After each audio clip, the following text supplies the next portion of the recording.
So that way, if they're not swimming around, all they do is stick top part of the head out of the water, have a good look around, have a listen, and take a deep breath, ready to go again. Now, hippo can actually hold their breath for up to 15 minutes at a time, which gives them a pretty good lung capacity for mammals.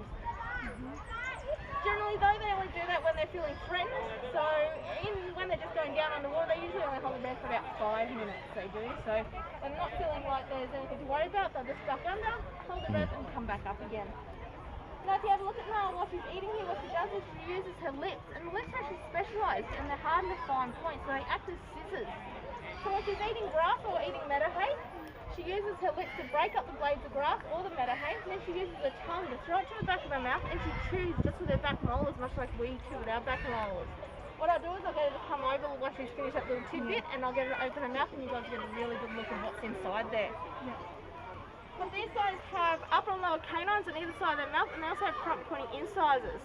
They don't use those for eating whatsoever. They primarily use those for fighting and defending themselves. So if you have a look at that canine that she's got growing out to the side of her mouth there, what happened was when she was younger, she liked to chew on the bars of the gates and fences as she was horizontal bars. By chewing on them while her gums are soft, because she was young, she shifted the direction of growth out to the side there. That's right. So it's a bit like a toddler sucking their thumb to get the buck teeth. This is just what happens to hippos. And unfortunately, there's no orthodontist that's willing to tackle that problem for us. So what we do is, what I will get her to do is she opens her mouth up on these bars for us. She has one mouth on there, one mouth on the bottom jaw on there, and that way she can never fully shut her mouth because this bar's in the way. And over a period of time, we'll slowly cut that tooth off when it looks like it's getting too long. There's no nerve endings in it, so it doesn't bother her at all. All it is, she just gets very bored standing there with her mouth open. So she chooses the length of time that we're there working on that tooth. So some days it's 5 minutes, other days 1 minute, and some days she goes, no, I don't feel like it today. So she still gets a complete normal diet without withholding any food for her. She just gets rewarded if she does do that soaring. Now, with these guys, out in the wild, the hippo male can own a territory. And that territory will cover a good grazing area and good water body. Now, females like to live in groups and they move in amongst these males' territory. So the male with a better grazing area and the better water will therefore have the most females and the most breeding opportunities. Now, when males mark the territory, what they'll do is they'll back up to an object, they'll urinate and defecate at the same time, and they'll swing their tail from side to side, breaking out the feces. By doing that, the feces become such small clumps that then cling to that object. Objects in the wild can be trees or boulders. In captivity, though, they can be fence posts, ramp walls, water troughs, or slow-moving keepers if we're not lucky enough. But that way, another hippo can walk along, smell that scent marker, and decide he'd like to take on that male for his territory, and therefore his breeding rights of any other females within that territory as well. And when hippo males fight for their territory, they have two main fighting methods. They'll either ram their males at one another using those front-pointing incisors to bust up the mouth of the hippo, or they'll chomp down the hide of the other hippo. Now, hippopotamus can open the mouth to 180 degrees, and they have a biting power of at least 800 kilos. Now, as I mentioned, they have upper and lower canines on the inside of their mouth. Those canines are continually growing and grinding down on one another throughout their lifetime. So they form a very sharp chisel point. So when they bite down with that much pressure and with that type of weapon, they cause a lot of damage to one another. And that's why you see a lot of hippos running around with cuts and scars all over their body, from them fighting in amongst themselves. Hippo skin is about 3 centimeters thick, but it's the outer layer of the epidermis that's the most delicate layer. If these guys are out of the water for too long, especially on a nice warm summer's day, the skin can dry out. And in doing so, cracks can form all over their body. Same thing with us, if we wash our hands in winter and don't moisturise, we get cracks in our hands and fingers. This is what happens all over the body of the hippo. Now, to combat this, they have pores all over their body just like we do, except their pores secrete what's known as a blood sweat. Now, blood sweat is a reddish oozy liquid that has antibiotic, moisturising and sunscreen properties in it. So as soon as their skin starts to dry out, this blood sweat will bead out of the pores, cover the entire body of the hippo, help keep the skin nice and moist, protect it from the harsh UV rays of the sun, but it'll also flush out any wounds that they have, helping them stay clean and heal up that bit faster. Now, Nala's not that far from being finished there. She's been very patient with her eating. Gestation for these guys is about 8 months. After a year, the baby's weaned. After 2 years, mum comes into estrus and suckle sucks all over again for her. They'll reach sexual maturity anywhere between 5 and 12 and 8 years of age, but it isn't for a good 10 years later that the males will be able to breed. Now, this is because they haven't finished growing yet. So what happens is when these young males are sexually mature, they'll submit to the territorial male, the male that owns that territory, and they'll just stay away from him, just watching him fight. They'll play fighting amongst themselves, and only once they've reached their full size and strength will they then think about taking on that male for his territory, and therefore his breeding rights of any females within that territory as well. On average, a female will get anywhere around 1.5 to 2 tonne in weight, but it's the males that are the most impressive. Now, some researchers went out into Africa and they had to guesstimate the weight of the bigger males out there. Obviously, it's very difficult to get a wild male hippo to step up on a set of scales without trying to kill you. So they all took a guess at how big they thought that male was, and then they found the average of those guesses. And they found that some of those big boys out there in Africa get anywhere up to 3 tonne. Now, a good idea of that is, here we've got Nile, a full-grown female. She's only about 1.2 tonne. So that's a big, big animal. They're probably a little bit taller, but definitely more rotund. Hippos in the wild can live up to 40 years, but in captivity they've been known to live 10 years longer, so they average around 50 years in captivity.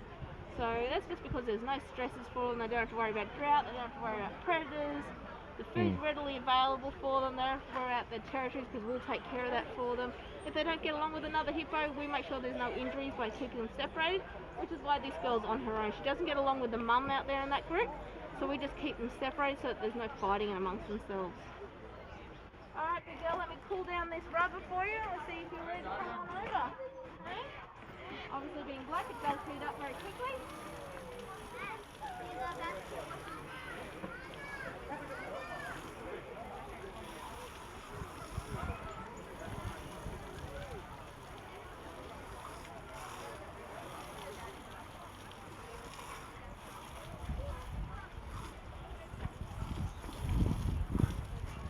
Sorry, didn't mean to get you guys for that one. That's alright. Keep refreshing though with this warm day. So do you have any questions while we wait for her to finish up? She'll hoover up everything there. Have any questions about hippos while we wait? Hippos are a very important animal for the ecosystem over there in Africa. With these guys, when they defecate, as I mentioned, they're creating food for the other animals in the river system. So fish will eat that feces, then another animal will eat that fish, and then another animal will eat that animal, so on and so forth throughout the food chain. So it goes to show that without their presence, there'd be no other wildlife there. But not only that, when they live in the river systems, they live in amongst big reed systems and they create channels through those reeds when they're swimming through it. They never go through the same channel too many times. So that prevents that channel from degrading and the reeds and all that dying off. But when they go through and create new channels through the reeds, they're disturbing the substrate that's underneath, which then releases nutrients and other vital things that the plants need in order to grow. So they also promote the growth of the reed systems over there. Now reeds are also a really good filtration, a natural filtrator. And they'll keep the water quality really nice and clear and crystal for the other animals then to come and drink. Now here at the zoo we have reeds all around our water bodies as well, and all our water bodies filter down. So the water from this one here came from the lemurs just up above there, and that got fed down from the siamings, which got fed from the one-horned rhino, which got fed from up near our deer. And it all has a trickle-down effect. From here it's going to go down onto the cheetah moat, which will then go into our open savanna area, which will then make its way out to our wetlands. There it's just full reeds, lots of wildlife, and it gets really good cleaning there from that one there. And then we put it back out into the river system, so we let it all run back out into the Macquarie River. So what we take out to use here, we also try and put back in. We're not trying to take too much from the natural ecosystem that's out there in the wild. You nearly ready, big girl? How you going? Hi! Yes, I got your attention now, don't I? Yes, hello. We're going to give you a mountain feed? No, you want to finish eating first? Niall, come here. Come on. Niall. Come on. Come here. Come on. Come on. Niall. Yeah, look closely, you can see she's got a bit of red and bleeding coming up on her skin there. That's that blood sweat starting to come out there.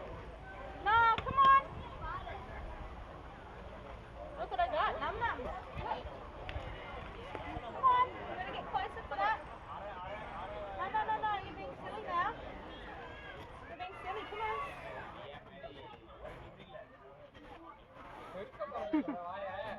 Yeah, you got to get closer. You're being lazy. Yes, you are, you're being lazy. Hello. Good girl, that's better. So, who's going to go first for feeding? Can you take photos? Yeah, I'm video. Alright, so what I'm going to do, I'm going to get you a photo like this. She's video, you take it. I can just screenshot this. Where I am, see how I got the top bar belly? You're going to put your feet down like that. Facing the camera, I'm going to get her to set them out and then we'll feed. So just stand there. Smile. cheeky today. Niall, come here. Come on, come here. Open. Fold. Big smile at the camera. Fold. Did you get it? Yeah. Yep. Alright, so what we're going to do is turn around and just aim for that big mouth. Go for it. Oh, nice catch, Niall. Good girl. Well done. Alright, your turn. Same again. We're just going to stand right there. Get her to open her mouth. Give her a big smile at the camera. Not that you can tell with the mask on. Yeah. Niall. Have you got a mouthful? Let's pull it up on your teeth and come here. I'll fix it for you. She's just having a chew. Have a good look at her there while she's having a bit of a chew and a munch. Normally she's a lot faster eater than this, so she's really taking her time today. Niall!